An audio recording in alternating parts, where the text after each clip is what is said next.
Regionaalhaigla Tervise pooltund. Tervist, te kuulate Regionaalhaigla Tervise pooltundi. Minu nimi on Hando Sinisalu ja täna räägime koroonavaktsiinist. Ja sel teemal jagab infot Regionaalhaigla vanemarst ja infektsioonikontrolli talituse juhataja doktor Mait Altmets. No, me oleme praegu aasta 2020 lõpus ja Eestis on kohe-kohe saadaval esimene vaktsiin COVID-viiruse vastu, aga neid vaktsiine on teisigi. Et kas te saaksite palun anda väikese ülevaate, et millised need erinevad vaktsiinid on täna saadaval ja mis nende erinevused on ja mis nende tugevused ja nõrgad küljed vastavalt? Jah, tõesti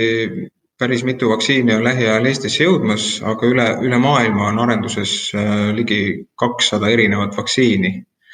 Et kasutusel on nii klassikalisi lahendusi, sarnaseid, mida me igapäevaselt kasutame, näiteks nagu gripivaktsiin, kus on siis inaktiveeritud viirusega tegemist, mis on koekultuuril paljundatud, on arenduses elus nõrgestatud vaktsiinidel põhinevaid vaktsiine ja lisaks ka päris uued tehnoloogiad mRNA viimisel organismi ja sellega immuunvastuse tagamine, DNA-l põhinevad vaktsiinid ja vektoritel, kus siis mõne teise viiruse külge on poogitud see koroonaviiruse osa, mille vastu me tahame siis immuunvastust, et neid vaktsiine on väga palju erinevaid, aga praegu kõige käegakatsutavamad on mRNA-l põhinevad vaktsiinid ja siis vektoril põhinev AstraZeneca ja Oxfordi ülikooli poolt välja töötatud vaktsiin. Tänavused vaktsiini väljatöötamised on erinevad varasematest selle poolest, et see aeg on olnud kordades lühem kui tavaliselt ja see on kutsunud esile või tekitanud paljudes inimestes ka teatud kõhklusi, et kas nii lühikese ajaga ikkagi on võimalik ohutut vaktsiini välja töötada ja see on ilmselt ka tänavu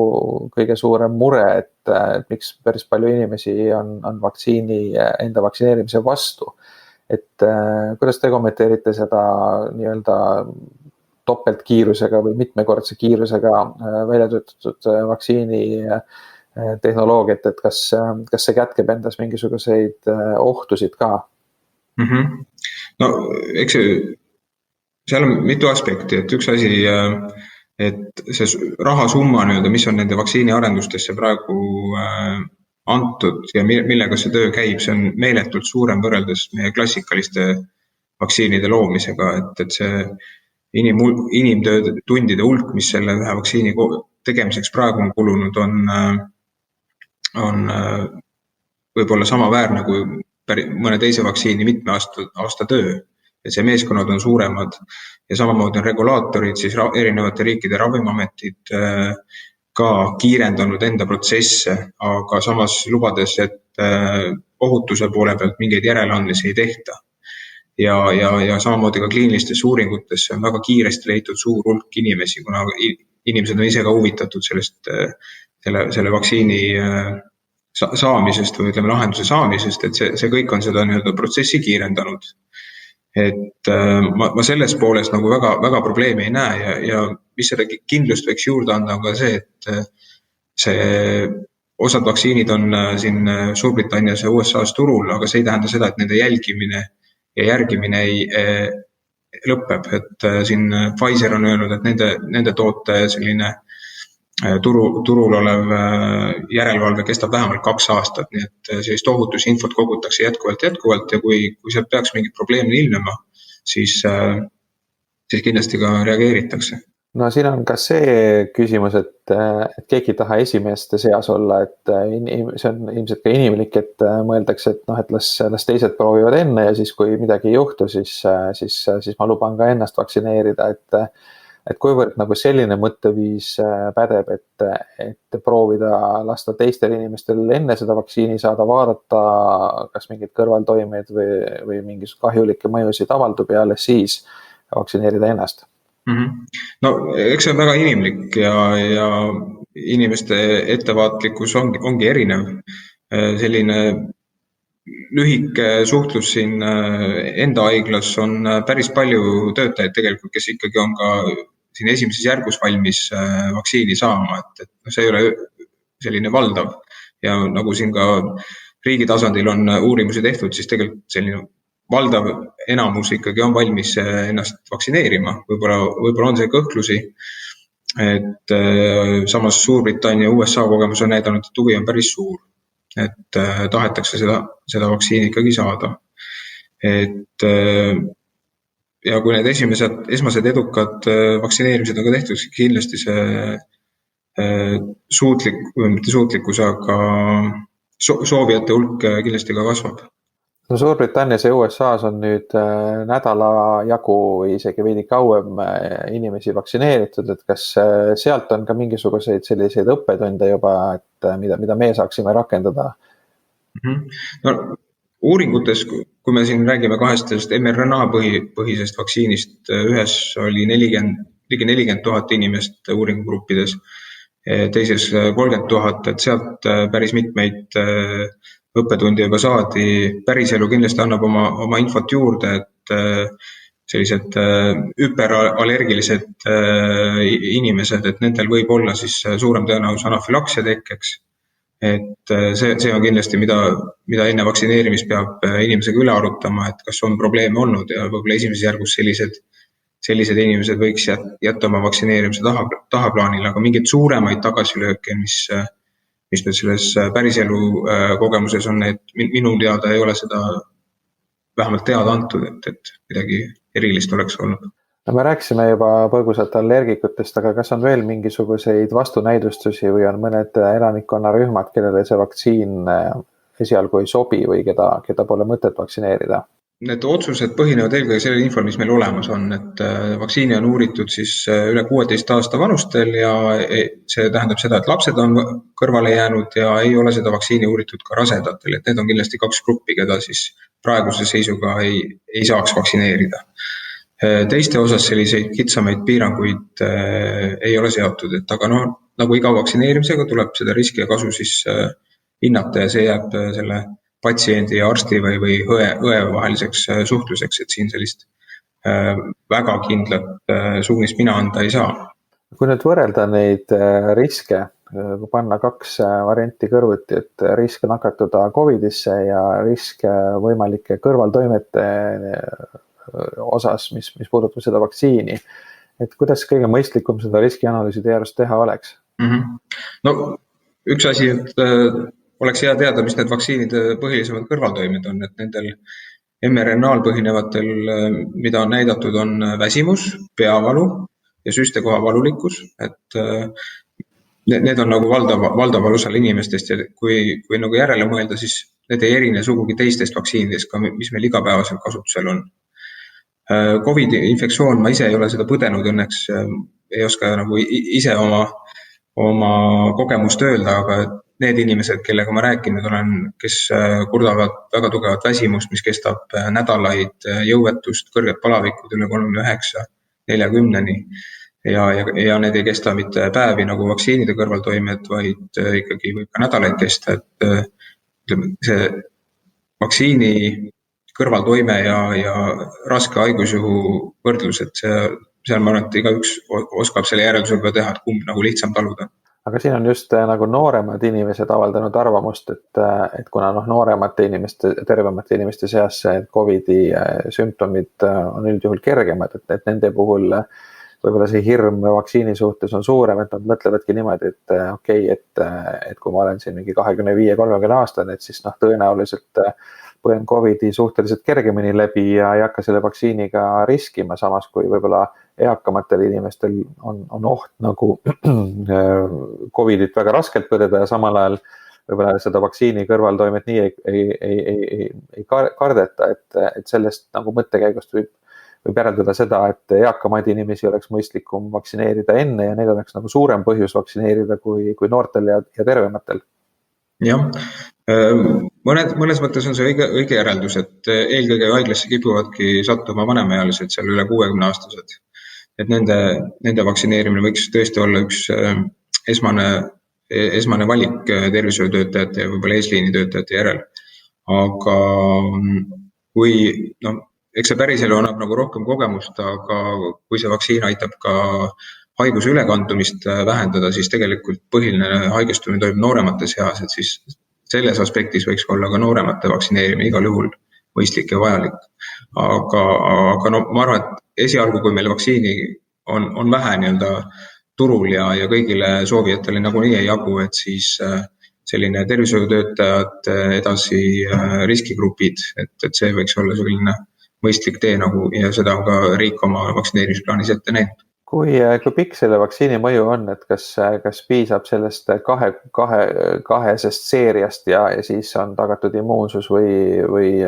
peab mõne aja pärast uuesti vaktsineerima, siis eeldusel, et see COVID-i viirus püsima jääb? Ja sellele mina vastata ei oska praegu hetkel, ilmselt ei oska seda ka päris täpselt keegi vastata. Et me ei tea, mis on selle haiguse enda läbipõdemise järgselt kaug selline immuunsus, et kas see tagab kaitse ja kui pikaks ajaks. Et uurimused on näidanud, et pooleks aastaks võiks olla arvatav, et uuesti nakatumine on vähe tõenäoline. Vaktsiini koha pealt ilmselt, mida rohkem inimesi seda saab ja mida kauem meile kogemust on, seda täpsemaid vastuseid saame anda. Et eeldatavalt võiks see vaktsineerimine tähendada seda, et inimene, kes on vaktsiini saanud, ei pea vähemalt jääma karantiini, kui ta on kokku puutunud, aga ilmselt ta ei vabasta isolatsioonis, kui haigusnähud tekivad. Et kuna vaktsiinid ei ole ka 100% efektiivsusega, siis see risk haigestumiseks igal juhul võib jääda. Kas see tähendab siis seda, et juba pärast nagu esimese vaktsiinidoosi saamist see inimene peaks olema siis viiruse suhtes immuunne, et juhul kui ta on lähikontaktne või midagi sarnast, et siis sellisel juhul ta saab nagu tavapärast elu jätkata, kuna ta on juba vaktsineeritud või kuidas see nagu praktikas praegu välja hakkaks nägema? Ma ei saa anda vastust nii-öelda riigi tasandil, aga see võiks nagu selle vaktsineerimise loogika olla, et aga täisvaktsineerimisest me räägime ikkagi 2 doosi tegemisel järgselt, nii et ilmselt see 1 doosi tegemine veel seda kindlust ei anna, aga kuna me ei ole veel Eestis alustanudki vaktsineerimiseks, on ka selliseid väga kindlaid lubadusi raske anda. Aga ajagraafiku mõttes, kui me räägime sellisest tõenäolisest stsenaariumist, siis see tähendab seda, et nüüd veel selle aasta lõpus esimesed Eesti inimesed, kelleks tõenäoliselt on siis eesliini meditsiinitöötajad, saavad esimese doosi, siis kui palju aja pärast see teine doos järgneb? Konkreetselt Pfizeri vaktsiinil on 21 päeva peaks olema selle kahe doosi vahe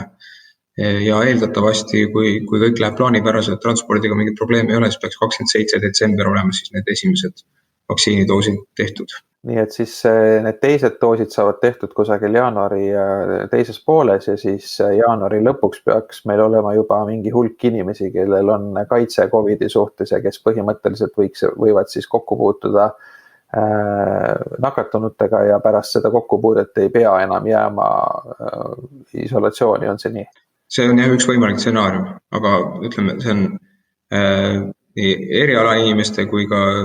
Terviseameti vahel veel sellist lõplikku konsensust ei ole, aga meil on arutelud sel teemal käimas, et mis see mõistlik praktika oleks. Aga me oleme praegu mõne nädala siis USA-st ja Ühendkuningriigist taga nende vaktsiini asjadega, et see tähendab seda, et me saame tegelikult hakata ka vaatama, mis toimub nendes riikides ja õppida nende kogemustest. Ja loomulikult. Kui nüüd need esimesed doosid kohale jõuavad, siis kuidas see järjekord on, et ma sain aru, et esialgu selles esimeses selle aasta jooksul laekuvas partiis on umbes 4000 doosi, et kes need inimesed siis on, kes esimesena vaktsineeritud saavad, et kuidas ka näiteks PERH-is töötajate hulgas see asi jaguneb, et kellele seda esimesena süstitakse? No plaani järgi on ikkagi need inimesed esmases järjekorras, kes otseselt COVID-patsientidega töötavad, need on meie COVID-osakondade töötajad, intensiivraviosakondade töötajad, EMO ja kiirabitöötajad, et need on kindlasti esimeses järjekorras. Et sõltub muidugi kõik sellest, palju me reaalselt selle vaktsiini saame, et see teie poolt mainitud 4000 doosi on tõesti kaduv väike hulk Eesti jaoks, aga see on ka esimene tarne nii-öelda, et neid tarneid hakkab kindlasti siin nädalate kaupa järjest juurde tulema ja plaan on siis tõesti hoida nagu pool vaktsiini kogus siis nii-öelda laos, et tekiks olukorda, kus teine doos jääks tegemata, et me ei alustata suurema hulgaga kui ja reaalselt nagu vaktsiini olemas on nii-öelda laos on. Aga milline on praegune plaan selles osas, et kui nüüd näiteks ka tervishoiutöötajate seas on inimesi, kes ei keelduvad sellest vaktsiinist, et kas see tähendab siis seda, et nemad ei saa seda eesliinitööd enam teha või kuidas selles osas plaan on? Sellist vabadust see vaktsineerimine nüüd ei anna kindlasti, et me isikukaitsevahendite kasutamisest loobuda saaksime, et isikukaitsevahendid peab igal juhul kasutama ja need on nagu A ja O COVID-patsientidega tegelemisel. Ja mainisin ka, et vaktsiin ei ole 100% efektiivsusega, et riskhaigestumiseks kindlasti jääb ja see võimalus on olemas. Et kindlasti see ei takista töö tegemist, pigem annab sellised vaktsineeritud inimestele sellise lisakindluse, et mul ei teki haigestumist. Need mõnes mõttes võib siis seda vaktsiini võrrelda, et see on nagu lisaks maskile ja visiirile, kaitseülikonnale ja kinnastele siis veel üks nii-öelda abistav vahend selle viiruse vastu võitlemisel. See ei ole nagu ainus ega see nagu lõplik. Just, ja tervikuna ka haigla kontekstis ja ka elanikkonna kontekstis, et ega see vaktsiin ei ole selles imeravim, me küll kõik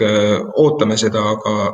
aga ta ei lahenda selles mõttes ära meie seda sotsiaalse distantseerumise või sotsiaalse distantsi hoidmise, maski kandmise probleeme, et meil peab olema enne ikkagi piisav hulk inimesi vaktsineeritud ja me peame ka teadma, et see vaktsineerimine aitab ülekannet ka vähendada või seda vältida. Ma saan, et see loogika praegu vaktsineerimise osas on selline, et kõigepealt vaktsineerida tervishoiutöötajad selleks, et tagada siis haiglasüsteemi suutlikkus nii-öelda massilise pandeemiaga toime tulla ja siis seejärel tasapisi liigutakse sinna elanikkonna vaktsineerimise suunas ja tõenäoliselt kusagil suveks võiks olla käes selline olukord, kus vähemalt soovijad on saanud endale selle doosi kätte, kes tahavad tõesti ja kui kõik läheb nii, nagu praegu nagu positiivsetes stsenaariumides on, aga palju on räägitud ka sellest karjaimmuunsusest või massiimmuunsusest, et kui suur hulk elanikkonda peaks olema siis vaktsineeritud, et võiks loota seda, et see viirus nii-öelda otsustab inimkonnaga võitlemise lõpetada. No eks ta reeglina kipub sinna 75-80% juurde jääma, et siis on valdav osa inimestel immuunsus olemas ja viiruse ülekandumise võimalus on palju väiksem, et see on kogemus meie teiste vaktsiinidega, et kus Eestis on õnneks väga, väga hea seis, et valdavas osas on üle 90% vähemalt kalendervaktsiinidest lastele tehtud ja see on siiamaani ka taganud selle, et Eestis suuremaid puhanguid näiteks teiste vaktsiinidega pole olnud. Et see võiks olla see eesmärk, et vähemalt riskirühmades jõuda 75-80%.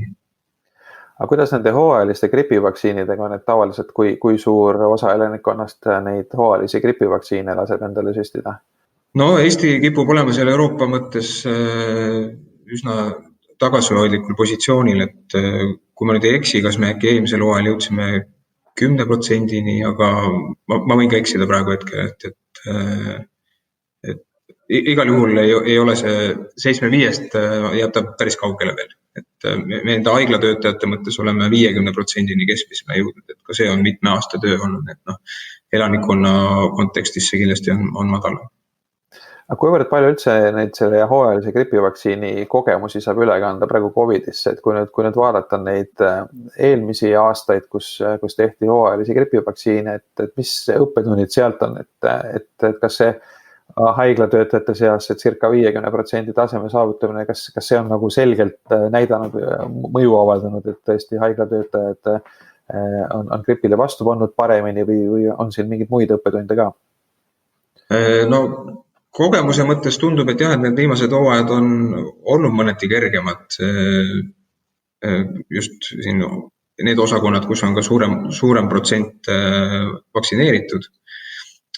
Gripivaktsiini puhul muidugi on see, et gripp on ise palju muutlikum kui see koroonaviirus, et seal võib alati olla koht, et vaktsiini koostis ei vasta päris täpselt sellele viirusele, mis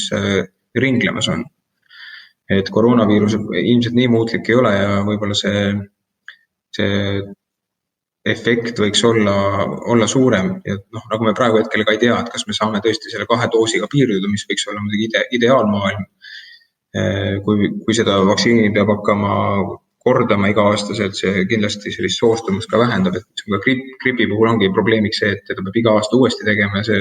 on osade inimeste jaoks selline problemaatiline seda kas meeles pidada või tulla arsti juurde, et mingeid kogemusi jah sellest on ja eks meil on kogemus olemas ka pandeemilise gripi vaktsineerimises, selline mass vaktsineerimine, siis see vähemalt tol korral seal seagripi kontekstis nii metsikult edukalt Eestis ei läinud, samas haiglatöötajad olid päris motiveeritud. Kui võrrelda teiste riikide kogemusi, te ütlesite, et Eesti on siin Euroopas nagu nii-öelda mahajääjate seas, et kui võrrelda nüüd teiste riikidega, kus see vaktsineerimise tase on kõrgem olnud hooajaliste gripivaktsiinide puhul, et kas seal on siis paremad tulemused, kas seal siis nakatumine grippi on väiksem kui Eestis? Need riigid, kus on nüüd riskigruppides, ma räägin siin vanemaealised, ütleme üle 65-aastased ja on kõrgem, siis jah, seal tõesti on näidatud, et selline haiglasse sattumine ja suremuse osas on positiivset leidu olnud ja on ka tehtud täpsemaid uuringuid ka näiteks mõnel konkreetsel riskigrupil reumatoloogilised haiged või bioloogilist ravi saavad patsiendid muudel erialadel, et seal ikkagi gripp selgelt näitab, et ta küll ei vähenda otseselt haigestumist, aga just see raskete juhtude haiglasse jõudvate patsientide arv on väiksem. No see annab siis lootust, et ka selle COVID-i vaktsiiniga saab olema niimoodi, et ta käitub sarnaselt võib-olla siis selle hooajalise gripi vaktsiiniga ja siis kui kriitiline hulk riskirühmas saab vaktsineeritud, siis loodetavasti see mõju saab olema positiivne, aga lõpetuseks veel selline küsimus ka, et neid vaktsiine on mitu, et see Pfizeri vaktsiin on kohe tulemas, aga mõned teiste ravimifirmade vaktsiinid on suht lõppjärgus. Et kas võib olla ka niimoodi, et inimesel võib manustada nagu mitut erinevat vaktsiini, et kui näiteks see Pfizeri vaktsiin ei toimi piisavalt hästi, siis võib ka seda mingit muud, ma ei tea, kas Moderna või AstraZeneca oma või mõnda kolmandat lisaks teha, et kuidas sellega lugu on? See sõltub ilmselt ka sellest, mis tehnoloogiaga vaktsiinidega tegemist on. Kui nüüd rääkida konkreetselt nendest mRNA-l põhinevatel vaktsiinidel, siis selline reegel praegusel hetkel vähemalt on paigas, et kui on alustatud ühe vaktsiini tootja doosiga, siis tuleks ka sellega see vaktsineerimine lõpule viia, et Pfizeri ja Moderna vaktsiini omavahel segada ei saa. Kas nüüd näiteks kui aasta pärast on vaja uusi doose teha, et kas siis võib jätkata mingi teisega, ma ei ole pädev praegu sellele vastama, et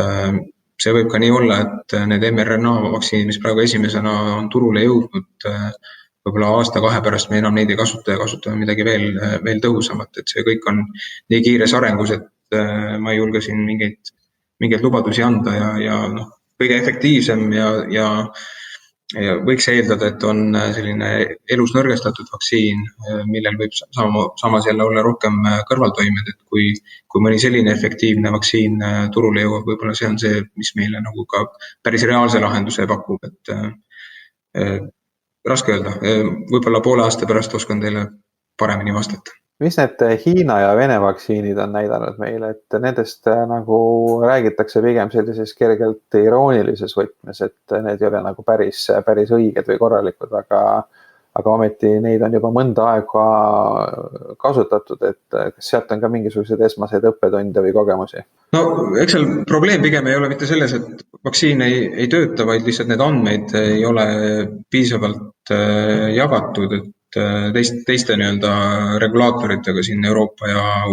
USA omadega, et Hiina vaktsiini kohta ma tean, et see on Ühendemiraatides näiteks ka kasutusele võetud ja Vene vaktsiini osas ma tean, et AstraZenecal või Oxfordi ülikoolil on ka mingi koostöö nende 2 Sputniku ja enda vaktsiini edasiarenduseks, et ilmselt see koostöö nii-öelda annab meile paremaid tulemusi ja ja kui ka need andmed avalikuks saavad, et me saame ka rohkem selle kohta teada, et kindlasti ei saa öelda, et nad ei toimi ja öelda, et nendest mingit abi ei ole. Pigem on, kui me mõtleme, et kui me tahame sellest viirusest jagu saada, me peaksime tervet globaalselt maailma vaktsineerima, siis võib-olla need on need kohad, kus me saame ka arengumaadele piisavas koguses vaktsiini, et kui skeemi järgi mõelda, et meil on vaja 2 doosi teha igale inimesele, siis meil oleks lihtsalt kuskil 16 miljardit vaktsiinidoosi vaja, aga neid praegu hetkel kohe turul ei ole ja valdav enamus läheb praegu USA ja Euroopa turul ära. Aga sellega me seda pandeemiat kahjuks ei lõpeta. Aga aitäh, doktor Mait Altmets, meiega seda põnevat infot jagamast.